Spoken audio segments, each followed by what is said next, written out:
سمجھے آپ؟ یہ تقیہ کی دوسری گنجائش کی میں نے ترتیب کی. یہ کیا کہ کبھی بات کرو تو کہتے ہیں یہ جرت ہے، ابھی کال کرو تو کہتے تقیہ ہے. پھر کتاب میں لکھتے وہ غیبوبیت کا زمانہ تھا، وہ چھپانے کا زمانہ تھا. میں نے کہا اچھا چھپانے کا ڈرامہ یہ بھی کرتے ہیں؟ کہتے نہیں، یہ حالات پاکستان کے ایسے نہیں ہیں، چھپائیں اتحاد بین المسلمین، نیچے سے گردن کاٹیں. میں نے کہا یہ کیا چھپانے کا زمانہ تھا اور صحابہ پہ تبرہ بھی ہو رہا ہے.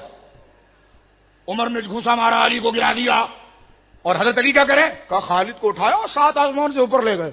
میں نے کہا واہ، ایسا تو شاٹ کسی نے نہیں نقل کیا آج تک. اٹھایا اور 7 آسمانوں سے اوپر لے گئے. ارے میں نے کہا جو خالد کو اٹھا کر 7 آسمان سے اوپر لے جائیں وہ اتنی جلدی بیعت نہیں کر لیتے ہیں. نہیں سمجھے آپ؟ بولو نا، نہیں سمجھے؟ بولو سبحان اللہ. ایک حوالہ پڑھو آپ کے سامنے، درود پاک پڑھو میرے سامنے. پڑھو درود پاک. اللہم صلی علی مولانا محمد مبارک وسلم صلاۃ و سلام علیک یا سیدی یا حبیبی یا رسول اللہ. یہ احتجاج کا میرے سامنے عربی نسخہ، یہ میں نے اردو آپ کے سامنے پڑھی ہے. یہ عربی نسخہ میرے پاس ہے کہ فلما وردت الکتب علی اسامہ، اسامہ بن زید حضور کے وصال سے پہلے ہی مکہ سے باہر نکل گئے تھے، مدینے سے باہر نکل گئے تھے. ٹھیک ہے، تھک تو نہیں رہے؟ کوئی بیکار باتیں تو نہیں ہو رہی؟ جمع کریں اپنے ذخیرے میں. حضرت اسامہ بن زید کو حضور نے بھیج دیا تھا. آدھے راستے میں پہنچے، حضور کے وصال کی خبر آئی، آپ لوٹ کر آئے. ٹھیک ہے، اس واقعے کو لکھا احتجاج کے اندر تبریسی لکھتا ہے اور عبارت مکمل ہے. آپ اعتماد سے سنیے اس بات کو، ہم صدیق اکبر کے ماننے والے ہیں. فلما، اور اگر یہ جھوٹ ہوتا نا تو میں یوم ہی نہیں کرتا.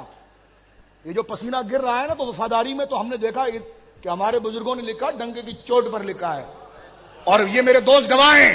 میں صرف بزرگوں کی کتابوں کو پڑھ کر ہی بیان کر دیتا، بات مکمل ہو جاتی. خدا کی قسم جو اتنے دیر سے میں حوالے نہیں پیش کر رہا، کچھ کتابیں کم ہیں، جس کو اپنی آنکھوں سے دیکھا ہے اسی کو بیان کر رہا ہوں. یہ نہیں کہ پہلے شاہ عبد العزیز صاحب نے لکھ دیا تو میں بیان کروں، وہ بھی بیان کرنے کے لائق ہے، وہ جھوٹ نہیں ہے. لیکن میری طبیعت یہ ہے کہ میں جب تک اپنی آنکھوں سے نہ دیکھوں. رجال کشی کے لیے ہمارے دوست نے باغم دوڑی بہت کی، جب تک میں نے رجال کشی سے اپنا حوالہ اپنی آنکھوں سے نہیں دیکھا تقریر میں بیان نہیں کیا. حالانکہ بات یہ مجھے 15 سال سے پتا تھی. اب آپ سنیے، حضرت اسامہ بن زید جب لوٹتے ہیں، توجہ سنیے، فلما وردت کتب، خط جب پہنچا علی اسامہ انصرف بمن معه حتى دخل المدینہ، فوراً مدینہ آئے. سنیے بیعت کیسی ہو رہی ہے. مدینہ آئے، دیکھو جناب یہ تو ابو بکر خلیفہ ہو گئے. فلما اجتمع الخلق علی ابی بکر، لوگوں کا مجمع ابو بکر کے قریب میں، الى علی ابن ابی طالب، اور انطلق الى علی ابن ابی طالب، اور میں علی ابن طالب کے پاس وہ پہنچے. فقال له ما هذا، مولا علی یہ کیا ہو رہا ہے؟ لوگ ابو بکر کو خلیفہ بنا رہے ہیں، کیا ہو رہا ہے؟ تو حضرت علی نے کہا قال له هذا ما ترى، کیا ہو رہا ہے؟ جو تو دیکھ رہا ہے وہی ہو رہا ہے، اور کیا ہو رہا ہے؟ فقال اسامہ کہتے ہیں حل بایعتہ، مولا ساری بات چھوڑو، آپ نے بیعت کی؟ بولو نا سبحان اللہ. ساری بات چھوڑو، بھی کیا ہو رہا ہے، مجمع ہو رہا ہے نہیں ہو رہا ہے. حل بایعتہ، آپ نے بیعت کی مولا؟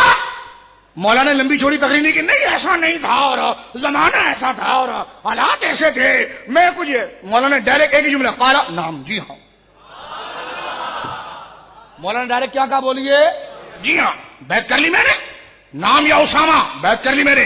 فقال تعین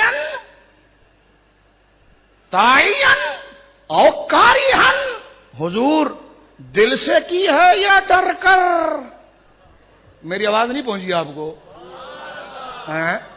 تعین او کارہن، دل سے کی ہے حضور، دل سے بیعت کی ہے یا ڈر کر بیعت کی ہے؟ فرمایا، مولا کہتے ہیں قال لا بل کارہن، نہیں بس وہ دل میں میرے کچھ میں دل سے مطمئن نہیں ہوں، اور بس حالات ایسے تھے کہ میں نے زبردستی مجھ سے جو ہے وہ بیعت لے لی گئی ہے، اور حالات ایسے نہیں ہے، اور میں نے کوئی بھی جو یہ بیعت وغیرہ جو کی ہے نا، میں نے یہ دل سے نہیں کی ہے، اور نہ میں اس پر راضی ہوں. حالات کچھ اس طرح کے بن گئے تھے جس کی بنا پر میں نے بیعت کی. درود پاک پڑھیے گا ذرا. یہ حالات ایسے بن گئے تھے، توجہ ہے آپ کی؟ حالات جو تھے، بولیے سبحان اللہ. کہنے نہیں، اسامہ بن زید نے کہا حضور یہ ساری بات چھوڑی، آپ نے بیعت کی کہ نہیں کی؟ کہ نہیں، بیعت تو کی ہے. کوئی نے کہا تعین و کارہن، ڈر کے کی ہے یہ خوشی سے؟ تو استغفر اللہ. قال بل کارہن، نہیں ڈر کر کی ہے. کہ حسین نے کیوں نہیں کی؟ میں پوچھوں اگر پوچھوں حسین نے کیوں نہیں کی کہ وہ ڈرتے نہیں تھے؟ میں نے کہا باپ ڈرتا تھا. کاریہن تو کہتے ہیں ہاں کاریہن قالا فانطلق اسامہ فدخل علی ابی بکر. اسامہ اٹھے اور ابو بکر کے پاس گئے. فقال السلام علیکم یا خلیفۃ المسلمین. جا کر کہا حضور جب علی مان گئے تو میں بھی کہتا ہوں خلیفۃ المسلمین. فرد علیہ ابو بکر. اب دیکھیں یہ بیعت ہو گئی لیکن کتنا بھیانک انداز لکھا ہے, ٹھیک ہے نا. اب یہ بیعت تو دل سے نہیں کی لیکن انداز کیا تھا, ذرا وہ فلم بھی ذرا آپ دیکھیے. انداز میں آپ کے سامنے پیش کرتا ہوں. کہتے ہیں جناب زبیر بن عوام کہتے ہیں کہ جب عمر نے کہا اور خالد بن ولید نے کہا بیعت کرو, انہوں نے کہا میں نہیں کرتا. جھگڑا دونوں میں ہو گیا. جب دونوں میں جھگڑا ہو گیا تو حضرت زبیر نے بیعت کر لی. قال سلمان ثم اخذنی فوجو.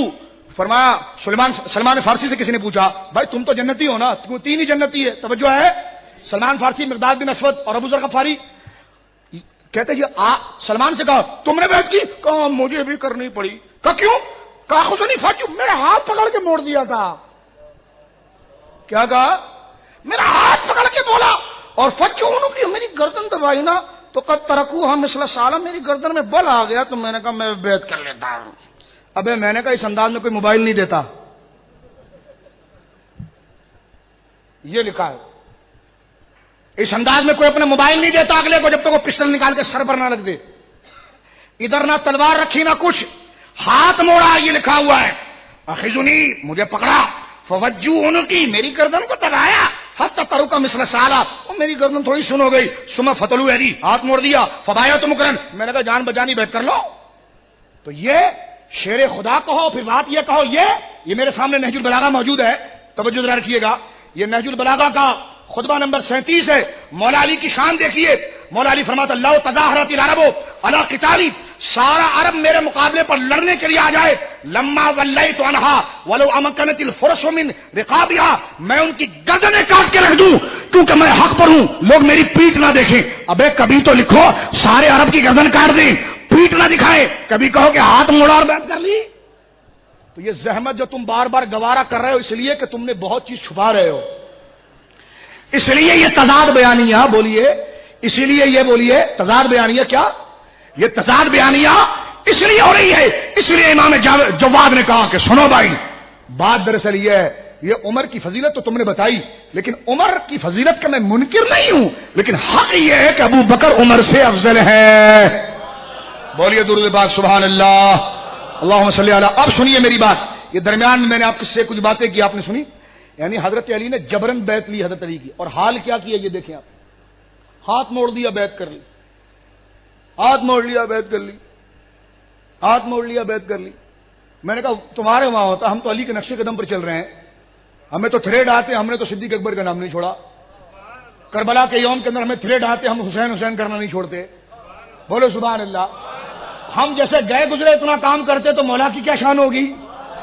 اور مولا خود کہتے ہیں لاؤ تظاہرت العرب, نہج البلاغہ, سارا عرب جمع ہو جائے اور وہ مخالفت پر ہو, غلطی پر ہو, میں گردنیں کاٹ دوں. لوگ دیکھیں گے علی بھاگے گا نہیں, لوگ علی کی پشت نہیں دیکھیں گے, تلوار دیکھیں گے.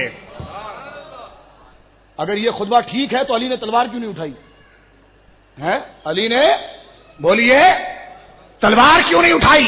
مولا تلوار اٹھا کر کیوں نہیں لائے؟ یہ خلافت کا مسئلہ میں آگے چل کر وقت رہا تو کسی اور دن میں نشست قائم کر کے آپ کے سامنے پیش کروں گا. صدیق اکبر کے حوالے سے فضیلت آپ سنیے. اللہ نے فرمایا ان اللہ معنا, ان اللہ, بولو سبحان اللہ. کل چھٹی ہو تمہاری؟ ہماری تو چھٹی نہیں ہوتی یار, کل ہماری پھر تقریر ہے. وہ کسی نے شہر نے کہا نیک لوگوں کے لیے کہا, ہم جیسے نہیں ہے, لیکن بڑی پیاری بات کی تھی وہ کہ مکتبہ عشق کا نرالا دستور دیکھا, ایسے ہی ہے نا, کہ اس کو چھٹی نہ ملی جس سے سبق یاد تھا. ہم نے تو کل بھی تقریر کرنی ہے, شاید ظہر میں قاری صاحب نے اعلان کر دیا تو پھر درس بھی دینا پڑے گا. تو یہ ساری چیزیں چلے گی. آپ تیار ہیں؟ لنگر بھی تیار ہے انشاءاللہ. اب سنیے میری بات. اللہ کہتا ان اللہ معانا, بولیے سبحان اللہ. فرمایا اللہ ہمارے ساتھ ہے. اللہ, اس لفظ کو ذرا سمجھیے, ان اللہ معانا کیا ہے؟ یہ توکل کی ترجمانی ہے. ابو بکر گھبرا نہیں, اللہ ہمارے ساتھ ہے. یہ بھروسہ اور اللہ پر اعتماد ہے. اور اس کو آپ سنیے قرآن مجید سے. جس وقت حضرت موسیٰ علیہ السلام فرعون کے علاقے سے نکلے, سورہ شعراء میں اللہ کہتا ہے آیت نمبر 62, اللہ ارشاد فرماتا ہے کہ جب حضرت موسیٰ علیہ السلام فرعون کے علاقے سے نکلے، آپ نے سنا ہوگا اور قرآن میں پڑھا بھی ہوگا، یہ واقعہ کثیر ہے کہ جب آپ بحر کلزم کے قریب آ کر پہنچے تو سامنے سمندر ہے اور ادھر سے فرعون کا لشکر آ گیا، بیچ میں حضرت موسیٰ کا لشکر ہے. بات سمجھ رہے ہو میری آپ؟ بیچ میں حضرت موسیٰ کا لشکر ہے، فرعون کا لشکر پیچھے سے آ رہا ہے اور یہاں پر سمندر ہے. یا تو سمندر میں چھلانگ مار کے مرو یا فرعون مارے گا.